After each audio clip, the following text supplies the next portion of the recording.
Hey guys, in today's lesson video, I'm going to talk about how I hit my 7-iron over 200 yards once again, but I'm going to talk about something that I do that I know for a fact that most amateur golfers don't think about. In today's lesson video, I'm going to talk about what we should do going up and coming down to really unleash our full potential and let the golf club release towards the golf ball where it matters most with that effortless speed and power. And in today's lesson video, if you just grasp this one concept, I guarantee you you're going to get more club head speed and more distance without giving much effort.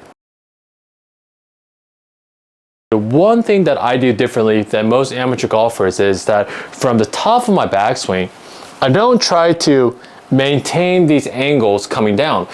I think, in my just honest opinion, the whole golf swing, all we have to do is we have to load the golf club and unload the golf club. We're not trying to hold on for dear life because yes, we want forward shaft lean at impact, but I think that has to do with your release and the way you swing the golf club. Instead, most amateur golfers try to get that forward shaft lean in that picture perfect impact position by just shoving their hands forward coming down. So what I think the whole golf swing is that we have to load the golf club and unload the golf club. So from the face on golf swing, instead of trying to get into that picture perfect position, like I said, with our hands dragging all the way towards your lead leg, what you should realize is that we have to cock our wrist going back and uncock our wrist coming down. So we're going to cock our wrist going back and we're going to uncock our wrist coming down.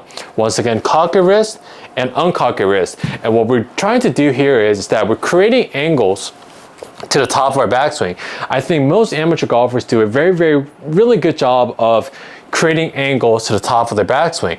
But coming down, they try to maintain these angles coming down, and I think that's really hurting their whole golf swing.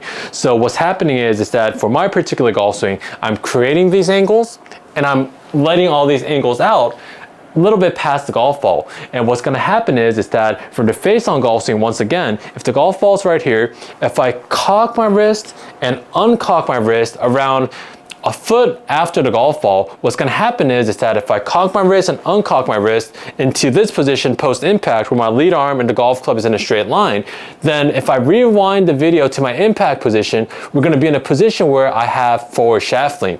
I did not get into that position by just dragging my handle forward. I'm going to cock my wrist and uncock my wrist and get my lead arm and the golf club in a straight line after the golf ball. And with the correct release motion, the supination release, then we're going to have that picture perfect forward shaft lean position, even if we don't try to get into those positions. So if you haven't seen my release video, my previous video, please go watch that release video first. Then what you could do is you're going to cock your wrist, uncock your wrist, and if you add that supination piece, that's what's going to help you create that distance. So what we're going to do is, from our setup position, the only thing you have to realize is that if we load the golf club going back and cock our wrist coming down, we have to get rid of all these angles coming down. Just like our throwing motion, if I try to throw this golf club out in front of this manner right here, I did not try to drag my hands all the way into this position. What I tend to do was I loaded the golf club and I unloaded the golf club, and that's all we have to do to get into that forward shaft lean position and to create all the distance that we want. We have to load the golf club and unload the golf club. So for most amateur golfers, like I said, when they get to the top of the backswing and they try to get all this handle drag into this position right here, even if you get into this position, it might look good on camera, but what's going to happen is that from this position, even if we try to throw the golf club towards the target, we don't have much room to work with. So from that position, what tends to happen is that even if they release the golf club from this position, they don't have much speed and power. So what they tend to do is, from the down the line view, they try to muscle it through with their whole body, and they have a really big impact towards the golf ball. So for example, they're going to handle drag into this position right here. They're going to have a big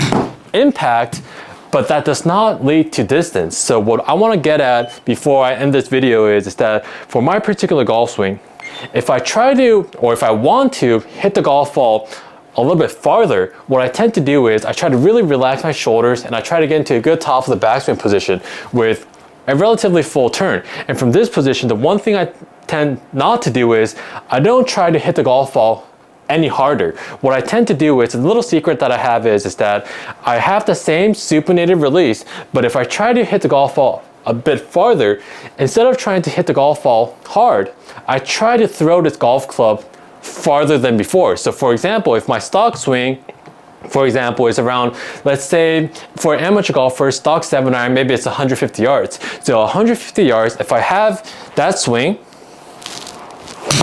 it's gonna feel like I'm throwing this golf club maybe around, maybe like 10 yards out in front. So less than 150 yards, it felt like I was throwing this golf club around 5 to 10 yards out in front. But if I wanna have a little bit more distance, instead of trying to handle drag or instead of trying to muscle it through, we're gonna feel like we're throwing this golf club not 10 yards out in front, but we're gonna feel like we're throwing this golf club 15, 20 yards out in front, and that's how we're gonna create more distance. So it's gonna look something like this. Instead of throwing the golf club 5 to 10 yards, we're gonna throw the golf club, feel-wise, 15 to 20 yards more out in front with that supinated release, and let's see what kind of numbers we get.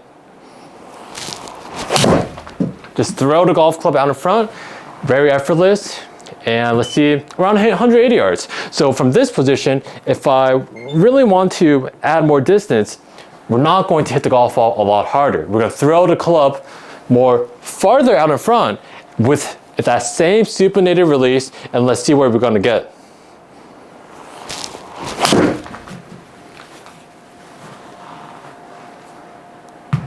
Around 200 yards. So from this position, what I want to talk about is that there's gonna be some people in the comments that said I hit it a lot harder.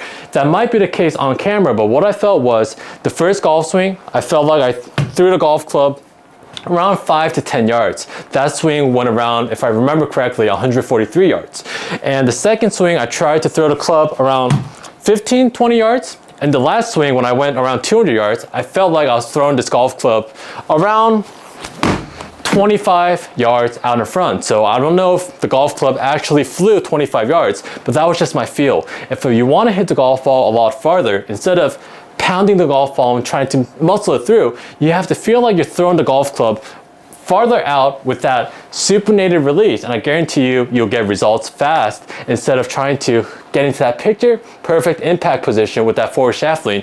Cock and uncock, load and unload the golf club, and try to throw the golf club a lot farther out in front with that supinated release, and I guarantee you success is going to be on your way. So if you like the lesson video, please like and subscribe to help my channel grow. And for in-person or online lessons, I'll leave all the information in the description below. Thanks guys.